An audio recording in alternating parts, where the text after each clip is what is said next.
Hello everyone, welcome back. Video को like share करें और चैनल को सब्सक्राइब करें बेल आइकन के साथ। तो चलिए आगे की कहानी पे नजर डालते हैं।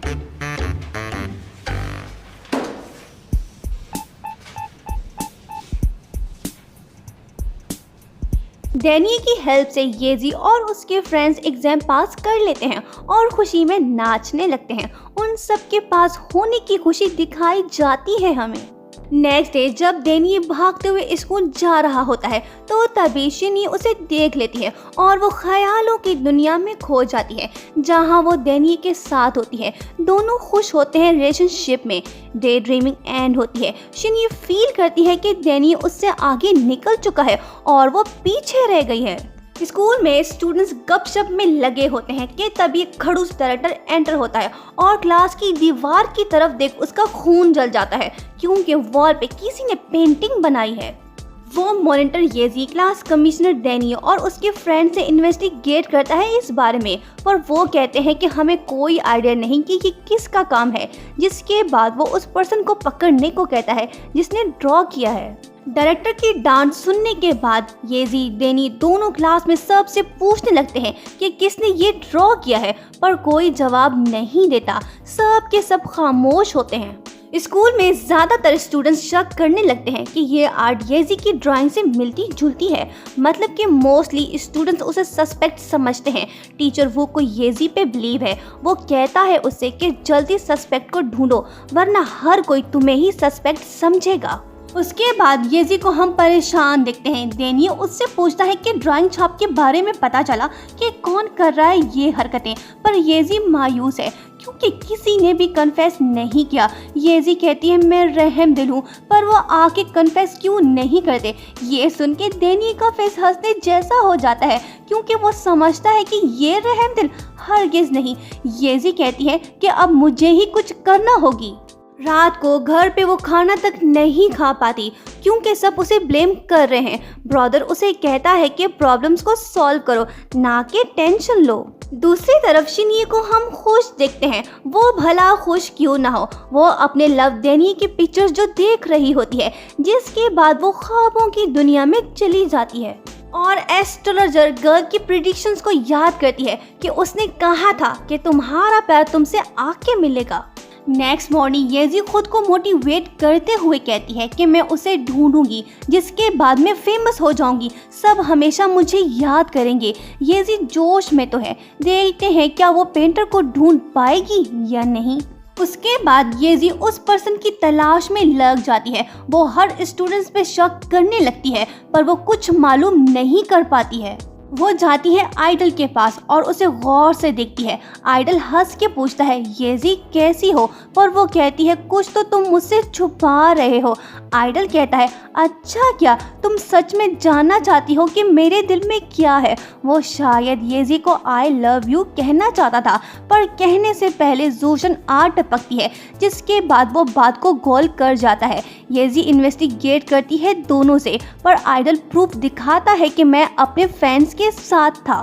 तभी एक लड़की आके येजी से टकराती है। उसके स्प्रे पेंट कैन को बिना सस्पेक्ट के येजी उसे देती है, मतलब कि खुद को जेम्स बॉन्ड समझने वाली ये नहीं समझ पाई कि सस्पेक्ट उसके सामने थी। बहरहाल बिग बॉस येजी जाती है डैनी के पास और कहती है मैंने बहुत सी स्पाई मूवीज देखी हैं, अगर कोई आंखें ना मिलाए तो समझो कुछ छुपा रहा है। येजी उसे कहती है तुम हो क्रिमिनल, वो तुम ही हो। डैनी उसकी मासूमी देख उसे ले जाता है उसी लड़की के पास जिसके पास स्प्रे कैन है और वो कहता है कि तुम दोनों को पेंटिंग का शौक है, ये लड़की टैलेंटेड है।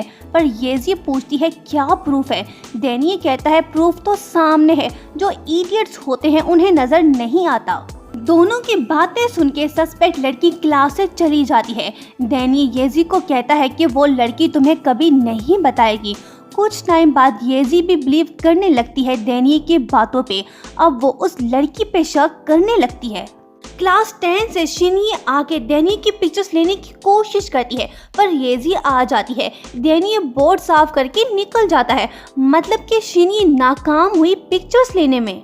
अपने घर शिनी फिर से डैनी के बारे में ही सोचती है। तभी उसका डैड आ जाता है। वो डैनी की पिक्चर्स छुपाती है और अपने डैड से झूठ बोलते हुए कहती है कि वो इन्वेस्टिगेशन कर रही है स्कूल में, तभी पिक्चर्स देख रही थी स्टूडेंट्स की। डैड के जाने के बाद वो फिर से ख्यालों में गुम हो जाती है। देखते हैं क्या वो कामयाब होगी डैनी का दिल जीतने में। नेक्स्ट मॉर्निंग येजी अपनी फ्रेंड्स के साथ बातों में होती है कि तभी शिनगी आती है। दरअसल स्कूल में कॉन्टेस्ट होने वाला है। शिनगी चाहती है कि इस बहाने से डैनी पार्टिसिपेट करे, पर ये न्यूज़ सुन के येजी खुश हो जाती है क्योंकि वो खुद को ड्राइंग में बेहतर समझती है। शिनगी का असिस्टेंट उसे कहता है कि ये कॉन्टेस्ट हम ही जीतेंगे, ज़्यादा सपने मत देखो। डैनी क्लास में आता है। वो भी येजी से कहता है कि फर्स्ट ग्रेड के स्टूडेंट्स आर्ट में हमसे बेहतर हैं, पर येजी खुद पे बिलीव करती है। वो अपने फ्रेंड्स को जासूसी का टास्क देती है अपने अपोनेंट के, जिसके बाद हम देखते हैं कि वो सब प्लानिंग में लग जाते हैं कि कैसे टाइटल छीने क्लास 1 से, ताकि वो चैंपियन बन सके। पर डैनी उनको मशवरा देता है कि कोई फ़ायदा नहीं है, इससे अच्छा है कि पढ़ लो, पर येजी उसकी नहीं सुनना चाहती है और सब जोश में आके ड्राइंग्स बनाना शुरू करते हैं। एट दी एंड उनकी ड्राइंग्स कुछ ऐसी बनती हैं जैसे बच्चे पेंसिल से ड्रॉ करते हैं, लेकिन फिर भी येजी पुरउम्मीद है। वो सबको मोटिवेट करती है कि हम कर सकते हैं, खुद पे बिलीव करो। उसके बाद मीटिंग में सब स्प्रे गर्ल के बारे में कहते हैं कि कहीं उसे मिस्टीरियस ऑर्गेनाइजेशन ने किडनैप तो नहीं किया। शिनमी उन्हें बताती है कि हाँ, ऐसा ग्रुप है, वो लड़की शायद उनके पास हो। पता चलने के बाद येजी एंड दी कंपनी जाते हैं फ्रीडम डिफेंडर के हेडक्वार्टर्स में, जहां उनका सामना होता है उनके मेंबर्स से। थोड़ी देर बाद उनका बॉस भी आ टपकता है और वजह पूछता है आने की। येजी बताती है कि हम एक लड़की को ढूंढ रहे हैं। बॉस नहीं मानता कुछ। येजी उसे झूठा कहती है, जिसके बाद माहौल खराब सा होने लगता है। बॉस अपने बॉयज को जलवा दिखाने को बोलता है। येजी आइडल को पेश करके उससे डांस कराती है। वाह क्या बात है, नच बलिए की हमें याद आ गई। बहरहाल डांस के बाद बॉस खुद को आगे करके नाइफ उठाता है और अपना टैलेंट सबको शो कराता है।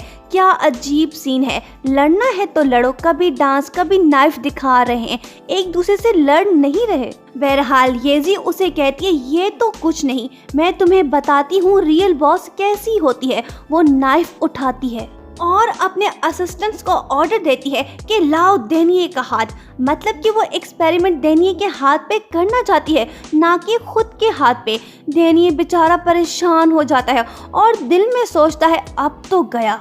येजी नाइफ लेके शुरू हो जाती है। डैनी कहता है नहीं बस करो।